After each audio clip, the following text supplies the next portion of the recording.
Now let's get back to the NBA playoffs and talk about the Brooklyn Nets because they were the betting favorites to win it all until they lost to Milwaukee in the second round, in large part due to injuries.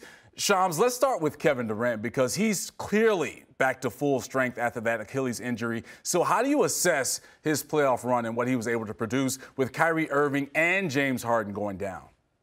I mean, he did what he had to do, right? And he did what his greatness is accustomed to doing in big moments. And Kevin Durant, he had two historic marks. You know, the way he was able to carry this Nets team without Kyrie Irving for the second half stretch of this conference semifinal series against the Bucks, and without James Harden for large chunks ever since they traded for him. And so, as the ebbs and flows of guys being in and out of the lineup, Kevin Durant was asked to carry a heavy load in the playoffs, and his body's really ready for it. I think, you know, he missed some time during the season, a couple times due to contact tracing. So that's 7 days absences. That's 14 total days he missed just sitting at home quarantining. And I think that compiled with the time he missed with his own hamstring injury, I think that's what you saw take place in the playoffs is that he missed time, but once the playoffs came, he was ready. Yeah, it was really impressive. He averaged 40 minutes and 34 points in those 12 playoff games and just missed the 50-40-90 club. He shot just under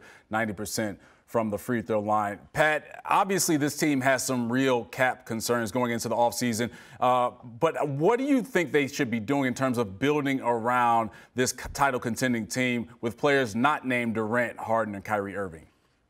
Well, they're going to extend the big three. I think each of those guys has a player option after next year. So I would imagine the first order of business is locking those guys up long term. Joe Harris is under contract. He's a massively important part of this team. But I think what they really are going to do is what you've seen them do last free agency period and through the buyout period, which is rely on their star players to go and recruit the kind of players around them that they're comfortable with. You saw what a huge piece Jeff Green was, and so bringing guys like that in, and there's no shortage of veteran players who are coming to the end of their career who want nothing more to win a championship. And if you look around the league, even if it means taking a minimum contract or something well below what your market value is, Brooklyn to me with a healthy big three has the best chance going forward for the next few years. Yeah, and Shams, a couple of guys other than the big three that had some great bright spots in the postseason were Blake Griffin and Bruce Brown. Now, Bruce Brown, is a restricted free agent, but Blake Griffin is an unrestricted free agent. So what do you see the future for these two heading into the offseason?